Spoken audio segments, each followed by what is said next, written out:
അതിപ്പോ ഇല്ല. അവളെ നീ ഇത്രയും ചീത്ത വിളിക്കേണ്ട യാതൊരു കാര്യമില്ല. ഞാനും ചീത്ത വിളിച്ചു.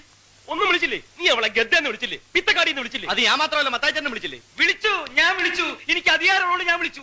കാരണവന്മാർക്ക് അടുപ്പിലും തുറന്ന് ഒരു പഴം ചൊല്ലുണ്ട്, അത് ആദ്യം മനസ്സിലാക്കും. മത്തായിച്ചേട്ടൻ അടുപ്പിൽ അലമാരിൽ എവിടാന്ന് വെച്ചാൽ തട്ടിക്കോ. അതേപോലെയാണോ നീ സ്റ്റേജ് വെച്ച് അവിടെ കറണ്ട് കുട്ടിക്കല്ലേ നീ അടിച്ചത്? അതൊക്കെ എന്റെ ആക്ടിംഗ് അല്ലേ? ആക്ടിങ്.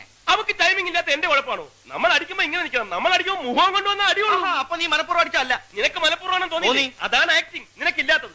ചുമ്മാ അല്ലടാ, ഫസ്റ്റ് ഡേ 24 നാടകം ബുക്ക് ചെയ്തു. പിന്നെ കൂടെ അഭിനയിക്കുന്നവർ അണപ്പല്ലടിച്ചിളക്കിയിട്ടല്ലേ നാടകം ബുക്ക് ചെയ്യുന്നത്. വാഷ് പീസിന് അവളെ കട്ട ചോര തുപ്പിയത്, കട്ട ചോര. നന്നായി പോയി.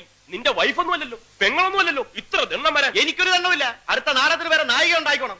ഉണ്ടാക്കൂടാ. അവളെ ഈ ഭൂമിയിലെ അവസാനത്തെ നടിയൊന്നുമില്ലല്ലോ, വേറെ ഒന്നും ഉണ്ടാകാതിരിക്കാൻ. മത്തായിച്ചേട്ടാ, അവൾക്ക് വരെ 1000 എണ്ണത്തിന് ഞാൻ കൊണ്ടുവരും. 1000 എണ്ണത്തിന്. 1000 എണ്ണത്തിനെ കൊണ്ടുവന്നിട്ട് നിന്റെ അപ്പൻ ചെലവിന് കൊടുക്കടാ. എടാ, ഒരെണ്ണത്തിന് കൊണ്ടുപോടാ. ഒരെണ്ണത്തിന് അവളെ പോലെ അഭിനയിക്കാൻ കഴിയുന്ന ഒരെണ്ണത്തിന് കൊണ്ടുപോവാ. ശരി, ഞാൻ ഈ വെല്ലുവിളി ഏറ്റെടുക്കുന്നു. ഇനി ഒരു നായികയെ കണ്ടെത്തിയിട്ടല്ലാതെ ഈ ഗോപാലകൃഷ്ണൻ